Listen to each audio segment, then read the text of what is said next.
Where we stopped last time was after the great victory of the Muslims in the Battle of Badr. And now they have returned to Madinatul Munawwar, the city of light. After this defeat, the non-Muslims, the Meccans, were very upset because they had lost many of their leaders who were killed, and many of them who were captured as slaves. So they wanted to take revenge on the Muslims. So after a while, Muslims were enjoying this victory being in Medina. But the non-Muslims now decided they will come and attack them. So Muslims were informed they had to prepare their army. Now, granted, the rest of the life of the Prophet ﷺ in Medina, it will be some ups and downs, some difficulties, because there will be a lot of battles. After they had the victory in Badr, these non-Muslims always wanted to take revenge. So now there is another battle that is about to start, and that is known as the Battle of Uhud. And this Battle of Uhud, now the non-Muslims have prepared an army of 3,000 people. Remember, the first battle, they had 1,000 people. They outnumbered the Muslims, and they were defeated. But this time, they said, we're going to have a bigger army. From 1,000, they went to 3,000 soldiers. Imagine such a big army. The Muslims, this time, they also prepared more. They are in Medina, and everybody, or most of the people, have accepted Islam. They were able to regroup 1,000 soldiers, 1,000.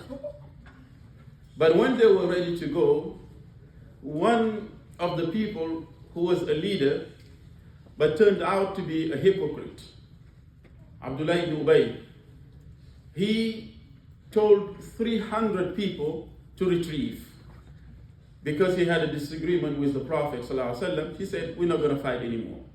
Imagine an army of 1,000 people if 300 retrieve, and they were left with only 700. Now they have reached the mountain known as Mountain Uhud. The name Uhud, this battle, is given this name because of where it took place. It is known as Mountain Uhud. If you go to Mecca today, you can visit this mountain. And there are many hadiths. It is one of the biggest mountains in Mecca, and that is why there are many hadiths in which when the Prophet ﷺ is giving the example of a huge reward, he will say, when you do this, you will have the reward of Mountain Uhud. So when they met at Mountain Uhud, ready to battle, ready to fight, the Prophet ﷺ, he gave instructions. He told the Muslims, I want you to stay on this side, on this side. He was like a general of the army. He was not only the imam, he was not only a good husband, a good father, but he was also a general of the army, sallallahu alaihi wasallam. So he gave them strategies how to fight these non-Muslims. And he appointed 50 archers. Some of the soldiers, they had arrows. He told them, go on top of the mountain, 50 of them. And he told them, do not come down no matter what. He gave clear instructions. Even if you see that we are being victorious, do not come down.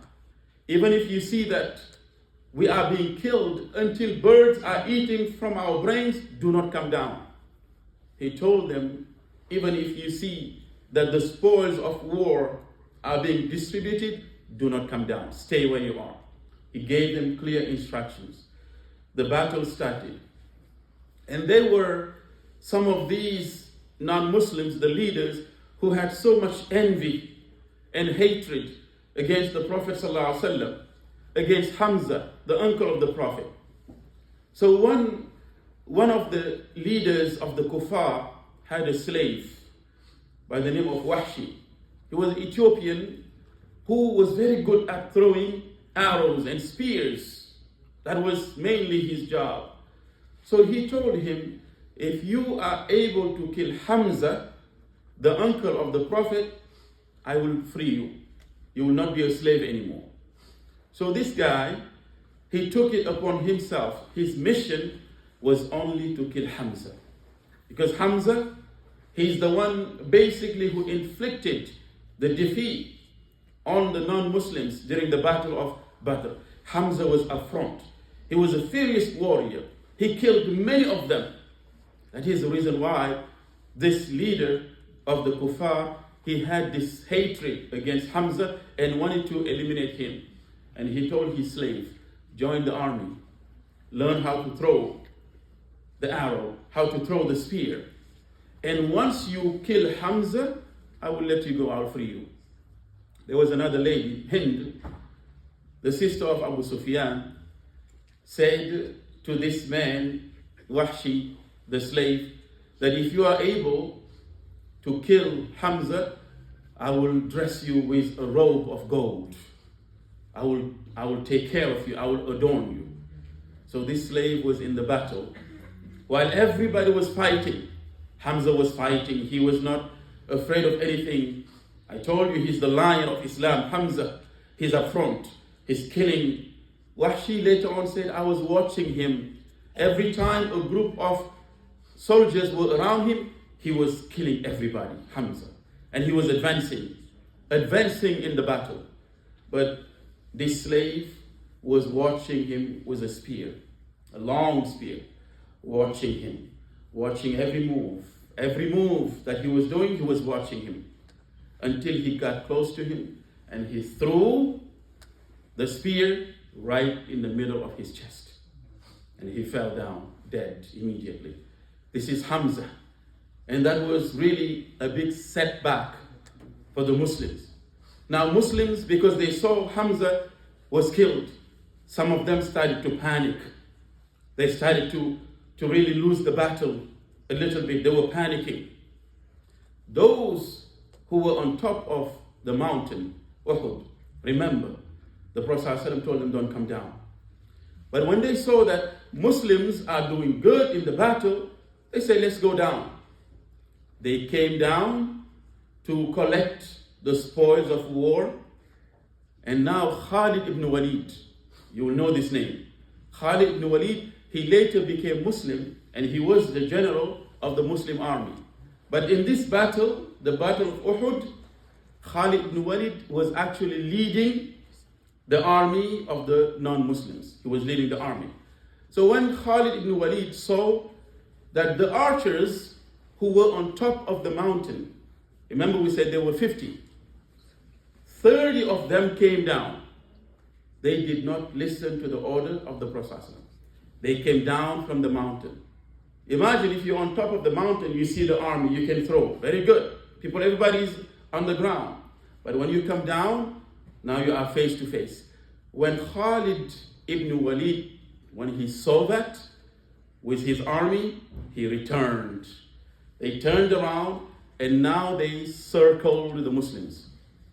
The Muslims are in the middle. Imagine you're fighting with arrows, you're fighting with spears, machetes, and now you are in the middle, in a pitch. And the enemy, Khalid ibn Walid and his army, the Kuffar, have now surrounded the Muslims. From every direction. If the Muslims turn right, non-Muslims are throwing arrows.